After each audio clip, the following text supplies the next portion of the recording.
नमस्कार, मेरा नाम डॉक्टर रंजना मिश्रा है और मैं क्लिनिकल जेनेटिसिस्ट हूँ। मेरी सर्विसेज अभी आपको मिल सकती हैं सीड्स ऑफ इनोसेंस के मालवीय नगर ब्रांच में और यशोदा हॉस्पिटल में। तो मैं आपको बताना चाहूँगी कि क्लिनिकल जेनेटिक्स होता क्या है और कहाँ कब आपको एक क्लिनिकल जेनेटिसिस्ट से मिलना चाहिए।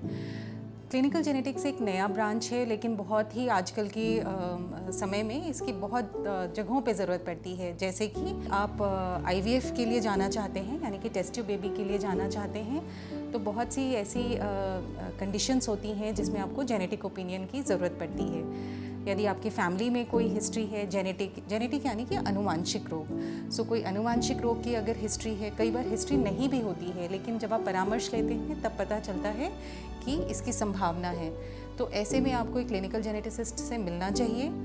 इसके अलावा यदि आप प्रेग्नेंट हैं और प्रेगनेंसी में आपके गर्भस्थ शिशु के ऊपर जो जांचें हुई हैं उसमें कोई दिक्कत आ रही है, तो उसमें आपको ज़रूरत पड़ती है क्लिनिकल जेनेटिसिस्ट से मिलने के लिए।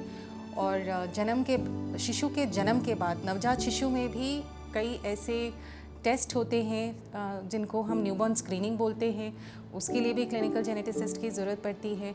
अगर बच्चा नहीं बढ़ रहा है, समय के हिसाब से नहीं बढ़ रहा है, जिसको हम डेवलपमेंटल डिले बोलते हैं, या बच्चा बढ़ रहा है लेकिन वो रुक गया है बढ़ना, जिसको हम न्यूरो रिग्रेशन बोलते हैं, ऐसी सब स्थिति में भी आपको एक क्लिनिकल जेनेटिसिस्ट से मिलने की ज़रूरत पड़ती है। इसके अलावा कई ऐसे शरीर के विकार होते हैं, जन्मजात विकार होते हैं, जिसमें आपको एक क्लिनिकल जेनेटिसिस्ट के कई परामर्श लेने की ज़रूरत पड़ती है।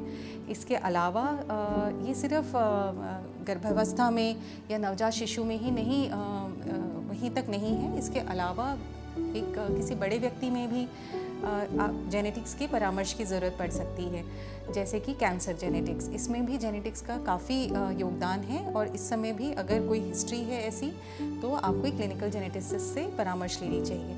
ऐसी कोई भी अगर स्थिति है तो उसमें आप ये सेवाएं लें, जिसके लिए मैं उपलब्ध हूँ यशोदा हॉस्पिटल गाज़ियाबाद में और seeds of innocence Malviya Nagar में। धन्यवाद।